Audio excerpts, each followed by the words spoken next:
আসসালামু আলাইকুম। আমি রেবেকা সুলতানা চলে আসলাম আপনাদের মাঝে নতুন আরেকটা লাইফস্টাইল ব্লগ নিয়ে। দেখেন আজকে কী নিয়ে বসে গেছি রান্নাঘরে, কটরা ছিম। এটা ভর্তা বানাবো সেজন্য।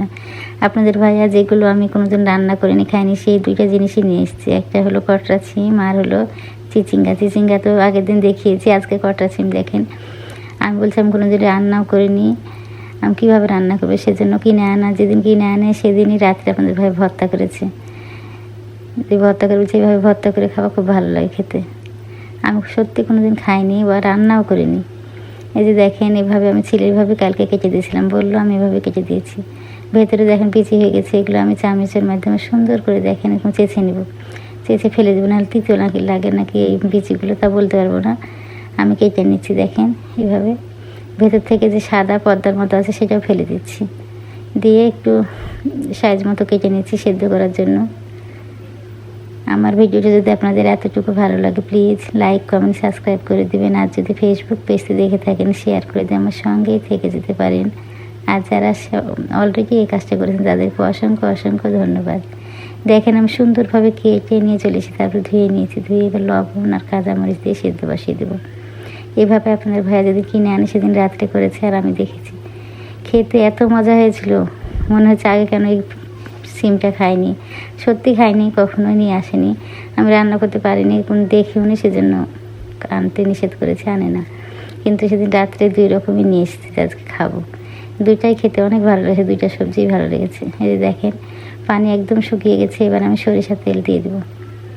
সরিষার তেল, কাঁচামরিচ আর শুধু সিম দিয়েই কিন্তু কট্টা সিম, আমি কট্টা সিমই বলি, কট্টা সিম দিয়েই কিন্তু সেদ্ধ করে নিচ্ছি হালকা লবণ দিয়ে। এবার একটু সরিষার তেল দিয়ে ভালো করে ভেজে নেব। দেখেন কি সুন্দর কালারটা, কিন্তু খুব একটা খারাপ হয়নি। ঢেকে দিয়েছিলাম, তারপরে তুলে যে ভেজে নিচ্ছি। এখন সরিষার তেলটা দিয়ে দেব, দিয়ে আরও কিছুক্ষণ ভেজে নেব।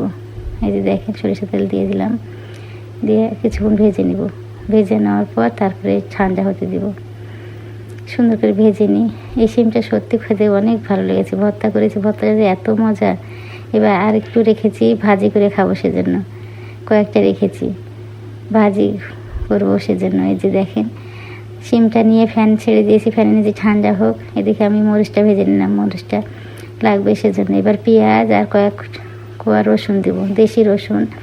রসুন বেশি দেওয়া যাবে না, রসুনের গন্ধ বাড়াবে, সেদিন 10-12টা রসুন দিয়েছি, দেশি রসুন। আর যদি বড় রসুনগুলো হয় তাহলে 3-4টা দিলেই হয়ে যাবে। এই যে দেখেন কি সুন্দর করে লাল করে ভেজে নিচ্ছি পেঁয়াজ আর রসুনটা। এবার ব্লেন্ড করে এদিকে তো সিমটা সিদ্ধ মানে ঠান্ডা হয়ে গেছে। আমি এবার ব্লেন্ডারে ভরে নেবো। দেখেন আমার সিম হয়ে গেছে বেশি, আর ব্লেন্ডার জারটা হয়ে গেছে ছোটো। বড়োটা নিলে ভালো হতো, কিন্তু এটাই নিয়ে নিয়েছি। যাক এভাবে করে নিই, হয়ে গেছে অবশ্য পরে, কারণ এগুলো তো কমে যাবে।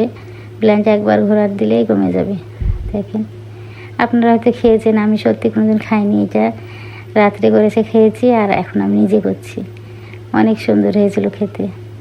গরম ভাতে শুধু ভর্তা দিয়েই ভাত খেয়েছি, এত মজা। এই সিমটা তো মিষ্টি মিষ্টি, আমি তো এর আগে খাইনি, জানি না মিষ্টি মিষ্টি খেতে। এই দেখেন পেঁয়াজ রসুন আর শুকনো মরিচগুলো দিয়ে দিচ্ছি। শুকনো মরিচগুলো দিয়ে এবার ব্লেন্ড করে নেব। ব্লেন্ড করে নিয়েছি, কয়েকবার ঘুরেছি, তারপরে এবার সরিষার তেল দিয়ে দিচ্ছি। দেখেন সরিষার তেল দিয়ে নাকি ব্লেন্ড করতে, যেদিন ব্লেন্ড করে আপনাদের ভাইয়া সেদিন আমি দেখিনি। এখন পেলে সরিষার তেল দিয়ে তারপর ব্লেন্ড করো।